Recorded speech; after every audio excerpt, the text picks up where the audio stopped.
शिक्षा निदेशालय राष्ट्रीय राजधानी क्षेत्र दिल्ली द्वारा वर्कशीट नंबर 32 कक्षा 10वीं के लिए सामाजिक विज्ञान इतिहास लेसन नंबर 1 आपका पार्ट 1 की जो वर्कशीट अब हमारे सामने है, आज हम इसके बारे में आपके साथ डिस्कस करेंगे। ये आपको 17 सितंबर 2020 में शिक्षा निदेशालय राष्ट्रीय राजधानी क्षेत्र दिल्ली द्वारा दी गई।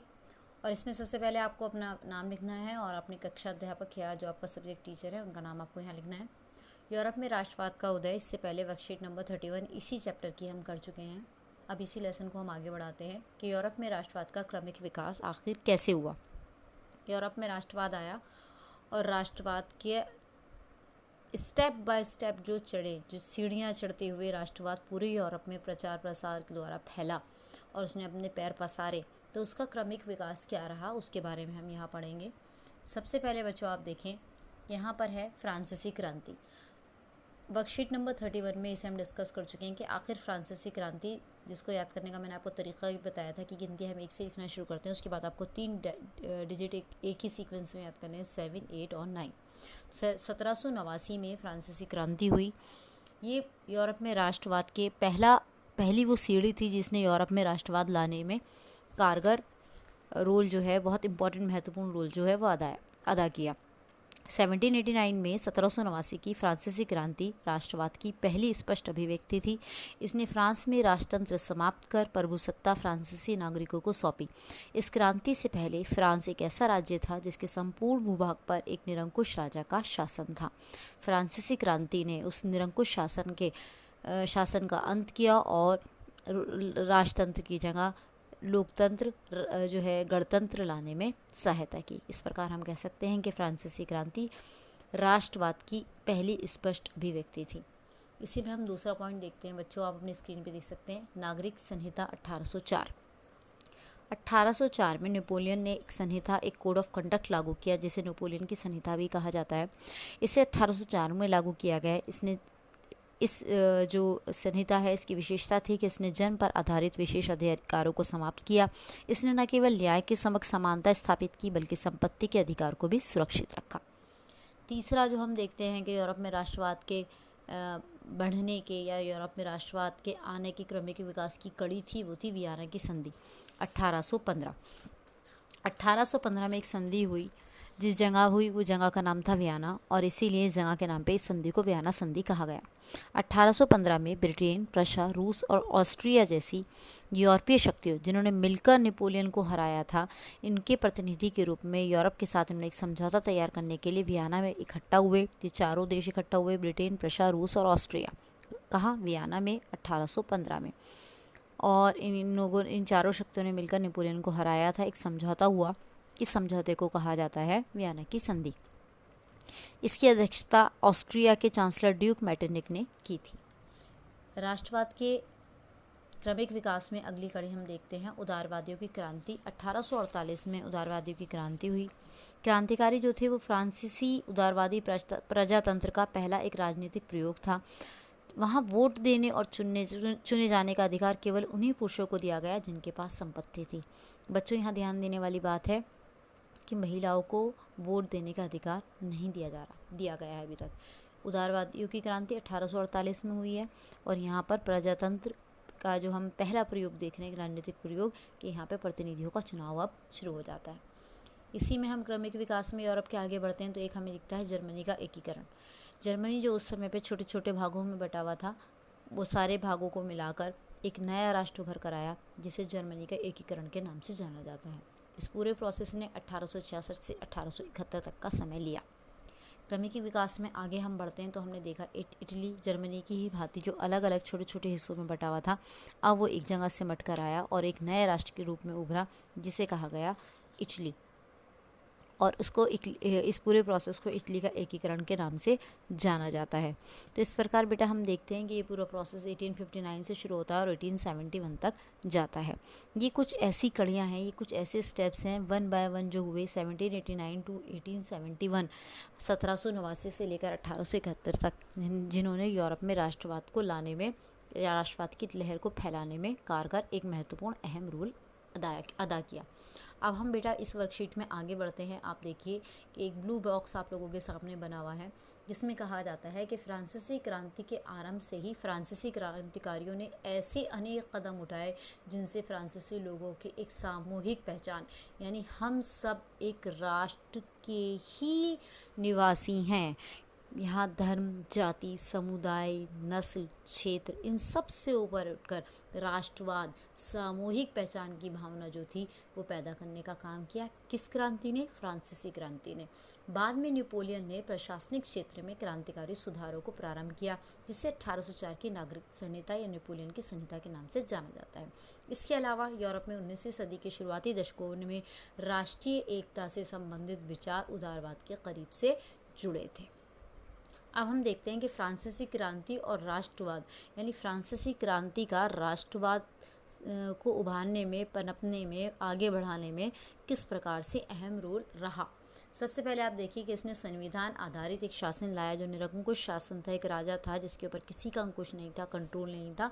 उस शासन को, उस सत्ता को ख़त्म करके एक संविधान आधारित शासन लाया। समानता, स्वतंत्रता, बंधुत्व जैसे विचार फ्रांसीसी क्रांति द्वारा ही हमारे सामने निकल कर आए।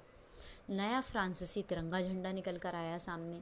नेशनल असेंबली का गठन किया गया। आंतरिक आयात निर्यात एक शुल्क समाप्त एवं माप तोल की एक सामान्य व्यवस्था। अलग अलग जगहों पर अलग अलग बॉर्डर्स को क्रॉस करते ही, सीमाओं को क्रॉस करते ही, पार करते ही नाप तोल के पैमाने बदल जाया करते थे। फ्रांसीसी क्रांति ने एक जैसे नाप तोल के पैमाने लाने का काम किया, यानी एक राष्ट्र की पहचान दिलाने का काम किया। फ्रेंच को राष्ट्र की साझा भाषा बनाया।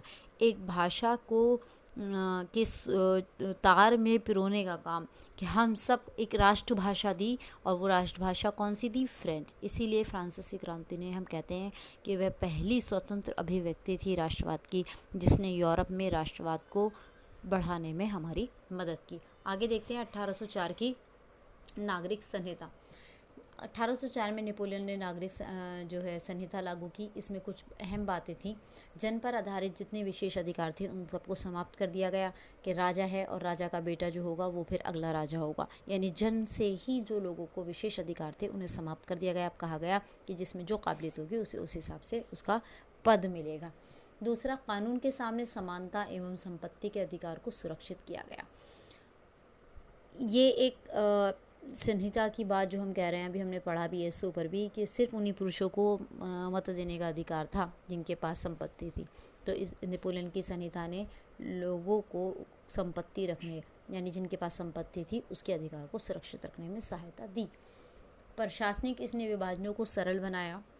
एडमिनिस्ट्रेशन में जो बहुत ज़्यादा स्टेप्स, बहुत ज़्यादा कड़ियाँ जुड़ी हुई थी, उसको इसने सरलता प्रदान की। सामंती व्यवस्था को समाप्त किया। किसानों को दास्त और जागीरदारी शुल्कों से मुक्ति दी। ये बहुत अच्छे इसने कुछ सुधार किए थे। शहरों के कारीगरों की श्रेणी संघों के नियंत्रणों को हटा दिया गया। और इस प्रकार हम देखते हैं कि इसमें एडमिनिस्ट्रेटिव फील्ड में, नाप तोल में, एक राष्ट्रीयकरण, एक पहचान में नेपोलियन ने बहुत अहम भूमिका निभाई। लेकिन साथ ही साथ एक चीज़ जो हमें और देखने के लिए मिलती है वो ये है कि इसने संपत्ति के अधिकार को संरक्षण दिया, सुरक्षित रखा। उदारवादी राष्ट्रवाद राजनीतिक एवं आर्थिक क्षेत्र में। आखिर उदारवाद, आज़ादी, स्वतंत्रता, ये विचार राष्ट्रवाद में अगर हम देखें दो क्षेत्रों से जोड़कर पढ़े, राजनीतिक और आर्थिक क्षेत्र में, तो इनको किस तरीके से पढ़ा जा सकता है। अब हम देखेंगे कि सहमति पर आधारित सरकार अर्थात राजतंत्र का अंत। एक ऐसा राजा जो अपनी मर्जी से गद्दी पर बैठ गया है, अब उसे हटाया नहीं जा रहा, वो अपने हिसाब से अपने हित को ध्यान में रखकर फैसले ले रहा है। उस राजतंत्र का अंत करके अब सभी की सहमति से चुनी हुई सरकार बनाई गई। संविधान आधारित शासन बनाया गया, कानून बनाए गए, संविधान और उसके हिसाब से शासन व्यवस्था चलाई गई। संसदीय सरकार या प्रतिनिधि आधारित जो भी सरकार बनी उसमें लोगों ने अपने नुमाइंदों को चुना, अपने प्रतिनिधियों को चुना, अपने रिप्रेजेंटेटिव को चुना। भले ही अभी राइट टू वोट लिमिटेड था, जिन पुरुषों के पास संपत्ति थी सिर्फ उन्हीं को मत देने का अधिकार था, लेकिन फिर भी वो जो प्रतिनिधि थे वो चुने हुए थे। संसदीय सरकार या प्रतिनिधि आधार चुनी हुई सरकार। विशेष अधिकारों का अंत किया गया, जो जन्म आधारित अधिकार थे या रिलीजियस ग्राउंड्स पे जो धार्मिक आधार पर जो मिल गए थे विशेष अधिकार, उनकी समाप्ति की गई। कानून के समक्ष समानता, कानून के अब क्योंकि संविधान बना, कानून बना, तो उसके समक्ष समानता की बात की गई कि सब बराबर हैं। मताधिकार का समर्थन, लेकिन सब के लिए नहीं। मताधिकार था, लोग अपने प्रतिनिधियों को चुन रहे थे, लेकिन सब के लिए नहीं, केवल उनके लिए जिनके पास संपत्ति थी, और उनमें भी उन पुरुषों के लिए। महिलाओं को यहाँ पर मताधिकार से वंचित रखा गया था, और ऐसे पुरुष जिनके जो संपत्ति विहीन थे, जिनके पास संपत्ति नहीं थी, उन्हें भी मताधिकार नहीं था। मुक्त बाजार ट्रेड जो है वो फ्री किया गया, टैक्सेस को कम किया गया। मैंने भी आपको पहले भी बताया कि एक बॉर्डर पार करते ही एक नया टैक्स लगता था, वहाँ की करेंसी भी अलग, वहाँ के नाप तोल के पैमाने भी अलग। तो एक जो मुक्त व्यापार व्यवस्था थी वो यहाँ पर उदारवाद के आने से आई, ये एक अच्छा सुधार हुआ। वस्तुओं एवं सेवाओं पर प्रतिबंधों को से मुक्त किया गया। जितने ज़्यादा चार्जेस, जितने टैक्सेस, जितने क्रॉस बॉर्डर, ये सबको ख़त्म करके, क्योंकि अब यूरोप एक राष्ट्र था, तो इस तरीके से वहाँ पर प्रतिबंध थे उनको कम से कम किया गया, और लगभग ना के बराबर हम कह सकते हैं ख़त्म ही कर दिया गया था। अब इससे रिलेटेड 4 सवाल हैं जो आप लोगों को करने। 1804 की नागरिक संहिता की विशेषताओं का व्याख्या कीजिए। इसमें मैं आपको पहले बता चुकी हूँ, एक बार फिर आप लोग सुन लीजिए, आप लोगों को रिवीजन के तौर पे ये याद रह जाएगा कि 1804 में जो नेपोलियन ने संहिता या एक कोड ऑफ कंडक्ट बनाया, उसे नेपोलियन संहिता के नाम से जाना जाता है, क्योंकि इसे 1804 में लागू किया गया था, इसीलिए इसके साथ 1804 आता है। इसमें ख़ास बातें क्या थी? इसमें जन्म पर आधारित विशेष अधिकार थे, नंबर 1, उन्हें समाप्त कर दिया गया। नंबर 2, इसने न केवल न्याय के समक्ष समानता रखी। नंबर 3, इसने संपत्ति के अधिकार को भी सुरक्षित रखा। ये कुछ बातें हैं जो हमने ऊपर भी पढ़ी हैं। 1804 की संहिता आपके सामने आप देख सकते हैं कि टेबल बनी हुई है, ये सारे पॉइंट्स इसके अंदर आते हैं, ये आपका उत्तर है। इसके बाद है फ्रांसीसी क्रांति ने राष्ट्रवाद के विचार को किस प्रकार मजबूत किया। ये हम पहले ही देख चुके हैं, हमने डिस्कस किया है। संविधान आधारित शासन लाया, समानता, स्वतंत्रता, बंधुत्व जैसे विचारों को प्रचार प्रसार किया। नया फ्रांसीसी तिरंगा झंडा सामने लाया गया, नेशनल असेंबली का गठन किया गया, आंतरिक आयात निर्यात शुल्क समाप्त किए गए, मापतोल की एक जैसी समान व्यवस्था की गई, और फ्रेंच भाषा को एक राष्ट्रभाषा का दर्जा दिया गया। इस प्रकार फ्रांसीसी क्रांति ने राष्ट्रवाद के विचार को मजबूत किया। उदारवादी राष्ट्रवाद की विशेषताएं क्या क्या हैं? अभी हमने देखा उदारवादी राष्ट्रवाद की विशेषताएं। आप लोगों के सामने जो लास्ट की हमने पॉइंट्स डिस्कस किए हैं, ये सारे पॉइंट्स जो हैं इसी में आएंगे। आप सहमति पर आधारित सरकार बनाई गई, संविधान आधारित शासन किया गया, संसदीय सरकार बनाई गई, विशेष अधिकारों को ख़त्म किया गया, कानून के समक्ष समानता लाई गई, और मताधिकार का समर्थन किया गया, लेकिन सभी के लिए नहीं। मुक्त बाजार और वस्तुओं एवं सेवाओं पर प्रतिबंधों से मुक्ति, ये सारे इसका आंसर में आएंगे। क्वेश्चन नंबर 4 है आपका, प्रश्न 4, फ्रांसीसी क्रांति के किन विचारों से आप सबसे अधिक प्रभावित हैं, और आप क्यों? अगर ये सब्जेक्टिव क्वेश्चन है, इसमें बच्चे आप लोग जो फ्रांसीसी क्रांति के विचार हैं वो आपके सामने यहाँ पर हैं, 1 बाय 1 आप देख सकते हैं, और इन विचारों में से आपको सबसे अच्छा विचार कौन सा लगा है उसको लेकर और क्यों, ये आपके लिए। अगर मुझसे पूछा जाए तो मैं कहूँगी समानता, स्वतंत्रता, बंधुत्व जैसे जो विचार थे, जिसने पूरी दुनिया को एक साथ लाने में, स्पेशली यूरोप के कॉन्टेक्स्ट में अगर हम बात करें, ये उस वक्त के बहुत फेमस स्लोगन हो गए थे, स्वतंत्रता, समानता और बंधुत्व। तो ये आपका आंसर है, और होप आपको समझ आ गए होंगे। नहीं समझ आए तो कमेंट सेक्शन में जाके आप दोबारा पूछ सकते हैं। I try my best to answer your queries and solve your queries and questions. Best of luck बच्चों, थैंक यू। चैनल को सब्सक्राइब करें, लाइक करें।